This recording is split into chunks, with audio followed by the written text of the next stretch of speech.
का concept use करते हुए इक्वेशंस को सॉल्व करते हैं by using matrix inverse method और या फिर क्रेमर रूल। तो स्टूडेंट फॉर एग्जांपल आपको किसी भी तरह का ऐसा क्वेश्चन आ जाए जिसमें दो आपको लीनियर इक्वेशन दे दी जाए, जैसे कि 3x minus 2y which is equal to 4 and 6x plus 4y is equal to 7। तो स्टूडेंट्स आपने सबसे पहले इसमें से तीन ये मैट्रिक्स के ऊपर कन्वर्जन बनानी है, that is matrix A, matrix B और मैट्रिक्स एक्स। मैट्रिक्स इसमें आपने ये करना है कि जो मैट्रिक्स ए आप बनाओगे इसमें जो फर्स्ट रो होगी इसमें फर्स्ट इक्वेशन में वेरिएबल एक्स और वाई के आपने कोफिशिएंट्स को लिखना है। जैसे आप देख सकते हैं कि इसमें 3 आपका एक्स का कोफिशिएंट है और -2 वाई का कोफिशिएंट है, तो फर्स्ट रो कन्वर्ट हो जाएगी 3 - 2। Secondly in this equation x का कोफिशिएंट 6 है तो सबसे पहले 6 आएगा और वाई का कोफिशिएंट 4 है, तो दैट्स वाई आपने यहाँ पे लिखना है 4। तो इस तरह आपके पास ये 2x2 की एक मैट्रिक्स बन जाएगी जिसको आपने नाम देना है ए। फिर आपके पास एक मैट्रिक्स होगी बी जो कि इन्हीं इक्वेशंस के रिमाइंडर्स को बोला जाता है, जैसे कि पहला रिमाइंडर 4 है और दूसरा रिमाइंडर 7 है। तो आपकी और इसको आपने लिखना है ऐसे वर्टिकल फॉर्म में, कॉलम फॉर्म में, तो ये शेप बन जाएगी बी इज इक्वल टू 4 और 7। और कैपिटल एक्स में वेरिएबल्स आ जाएंगे जो उस इक्वेशन के अंदर यूज़ हो रहे हैं, that is variable X and variable Y. उसके बाद आपने इसकी मैट्रिक्स इक्वेशन फॉर्म बनानी है फार्मूला कन्वर्ट करने के लिए, that is A X is equal to B, जिसको हम जनरली मैथ्स में बोलते हैं X is equal to A inverse B. तो बेसिकली ये आपकी जनरल शेप हो जाती है मैट्रिक्स इनवर्स मेथड की, जिसमें हम लोग values of X and Y find करेंगे। अब जो कैपिटल एक्स है उसकी वैल्यू हम पहले से सर्च कर चुके हैं, वो आपके पास बन रही है, that is X and Y. तो स्टूडेंट्स ये जो ए इनवर्स है मैथमेटिकली ये इक्विवेलेंट होता है adjoint of A which is divided by determinant of A and then multiply B. अब सबसे पहले हमने ये मेरे राइट साइड पे डिटर्मिनेंट ऑफ ए मैंने कैलकुलेट करके रखा हुआ है।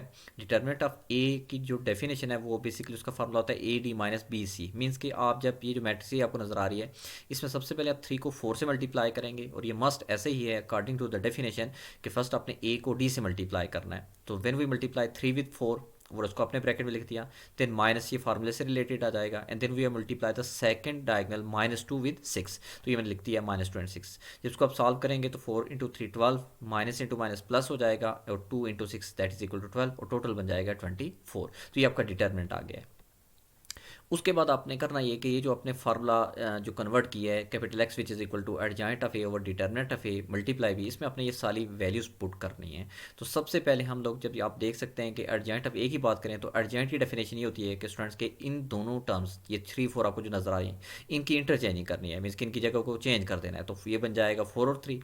और ये जो सेकेंडरी डायगोनल होती है इसकी इंट्रीज के साइन चेंज करने होते हैं, नेगेटिव है तो पॉजिटिव हो जाएगा और अगर पॉजिटिव है तो नेगेटिव हो जाएगा, जैसे आप इस स्क्रीन में देख सकते हैं। और which is divided by determinant of A, वो हमने 24 पहले से सर्च करके रखा हुआ है, वो मैंने यहाँ पे लिख दी है। और मल्टीप्लाई बी, ये जो 4 और 7 आपको नजर आ रहा होगा ये बी की मैट्रिक्स है जो इस फार्मूले से रिलेटेड यहाँ हमने लगाई है।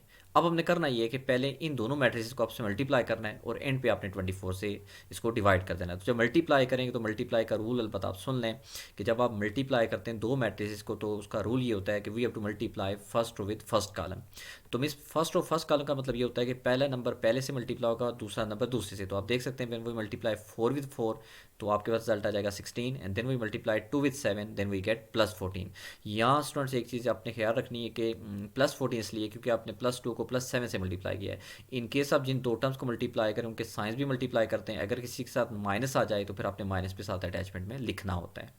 फिर आप जब आपने फर्स्ट रो को फर्स्ट कॉलम से मल्टीप्लाई कर दिया तो अब आप सेकंड रो को फर्स्ट कॉलम से मल्टीप्लाई करेंगे, तो -6 को 4 से मल्टीप्लाई करेंगे तो आएगा -24, और फिर 3 को 7 से मल्टीप्लाई करेंगे 21, और विच इज़ डिवाइडेड बाई 24। ये स्टूडेंट्स ये डिटर्मिनेंट की वैल्यू है जो मैंने ऐसे डिवाइड के सिंबल में लिख दिया, आप ऑल ओवर ईट भी लिख सकते हैं इसे। नेक्स्ट स्टेप में आप 16 को 14 में ऐड करेंगे, फिर -24 को 21 में ऐड करेंगे, जो भी आपका रिजल्ट आएगा उन दोनों रिजल्ट्स को बारी बारी आप 24 पे डिवाइड करेंगे तो आपके पास एक रिजल्ट बन जाएगा 5/4 और -1/8। तो इस तरह हमारे पास ये x की वैल्यू बन जाएगी और ये दूसरी आपके पास y की वैल्यू भी बन जाएगी।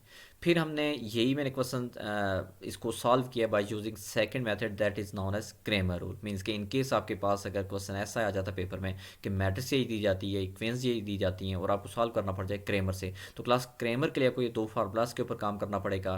क्रेमर रूल के दो फार्मूलाज होते हैं, capital X which is equal to A X determinant over A determinant, और कैपिटल एक्स सॉरी यहाँ पे एक वाई है कैपिटल वाई।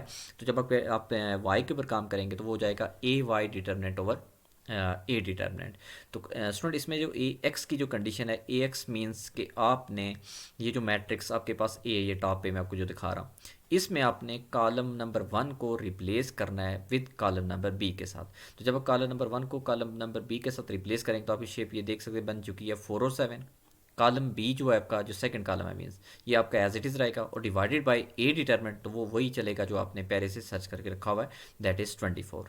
उसके बाद आपने इन चारों टर्म्स को अलग अलग डिवाइड नहीं करना है। ये चूंकि कंडीशन में ए एक्स डिटर्मिनेंट है तो आपने ऊपर वाले टर्म्स का डिटर्मिनेंट लेना है। तो डिटर्मिनेंट आपको पहले से इसकी टेक्निक है, मैंने यहाँ पे इसको सॉल्व करके आपको दिखाया हुआ है, वही टेक्निक आप यहाँ यूज़ करेंगे। 4 को 4 से मल्टीप्लाई करेंगे, सेंटर में माइनस आएगा, ये देख सकते हैं आप लोग, और 7 को 2 से मल्टीप्लाई करेंगे तो बन जाएगा आपके पास 7 मल्टीप्लाई -2, और विच इज़ डिवाइडेड बाई 24, मैंने ये लिख दी है। जब इनको आप सॉल्व करोगे तो अगेन आपका रिजल्ट बनेगा 30/24, जिसकी आप cancel -30/24, sorry, is which is equal to 30/24, जिसकी आप कैंसिलेशन करोगे तो एट एंड आ जाएगा 6 5 टाइम्स 6 4 टाइम्स मीन्स 5/4। तो आप देख सकते हैं कि मैट्रिक्स इनवर्स से भी हमारा रिजल्ट 5/4 ही आया था।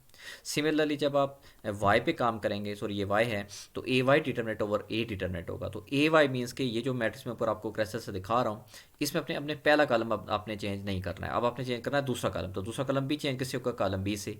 तो मीन्स दूसरे कॉलम की जगह जब कॉलम बी लगाएंगे 4 और 7, तो ये आपकी शेप बन जाएगी विच इज़ डिवाइडेड बाई 24। इसको जब आप सिंप्लीफाई करेंगे 7 8 टाइम्स 3 21, 6 को 4 से मल्टीप्लाई करें 24, विच इज़ डिवाइडेड बाई 24, सिंप्लीफाई करते जाएंगे तो एट दैट आपका रिजल्ट बन जाएगा -1/8।